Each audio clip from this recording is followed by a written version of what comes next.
People say, do they not, that, of course, with Meghan and Harry's children, they've become something of a mystery. Right from the off, we were told, well, myth truth, there's no two ways about it. Even at the birth of Prince Archie, they couldn't really be honest about exactly where the birth had taken place, or indeed when they claimed they got back to the hospital.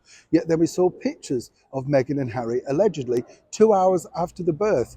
I've never seen a new mother look so refreshed and so groomed, I might point out. Hats off to Meghan on that one, at least. But of course, as the story rolls on with their invisible children, seemingly because they've decided that they do not want to put them out on the public domain. And as we pointed out recently, that is, of course, unless you've got a hefty paycheck backed by none other, then, of course, Netflix, problems are afoot.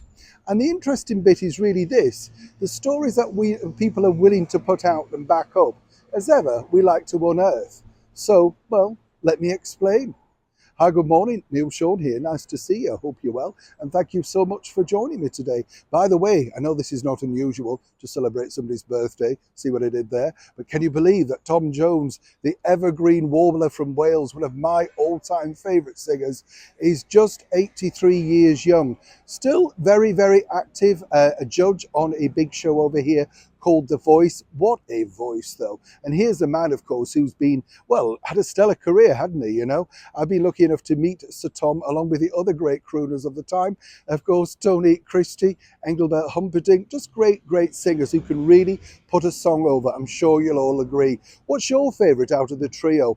Amarillo, The Last Waltz, or It's Not Unusual? For me, I think Tom really could just sing anything. He's got such a powerful voice, but rather shy in person, ladies and gents. Yes, let me point that out to you.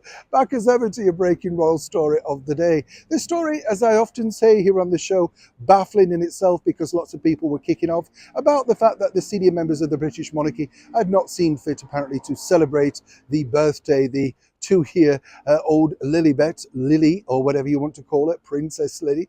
And, you know, big uproar over here about, oh dear, you know, nobody can be bothered, nobody's kind, all that sort of stuff. Absolute stuff and nonsense, as you can imagine. Now, certain people over here in the United Kingdom and around the world, following on, went around with this ridiculous story about how King Charles had been very kind in sending a miniature, life-size, whatever you want to call it, doll's house, the one that Meghan and Harry featured without permission, I might point out, in their Netflix documentary. All very nice, all very cozy and curly, isn't it? But again, as we also pointed out, while His Majesty and the Queen and other senior members were holding respect regarding Harry and Meghan by not offering wishes online as requested, equally, this particular story is daft. It's stuff nonsense, didn't happen, never happened. But it doesn't stop the spin. And that's the point of this channel. We like to bring you inside a track. Now, you know, listen, I have this from an impeccable source. If I am wrong and if I was to stand corrected, I would simply apologize. But it didn't happen. You know, why on earth would King Charles do that? That would be something that he would like definitely to present to Harry and Meghan along with Princess Lily in person. That's really his golden wish, you know, to see a united family. But as ever, those who do not know carry on spinning the stories that they think suit that particular narrative. Now I wonder who that could be. Neil Sean in the very heart of London.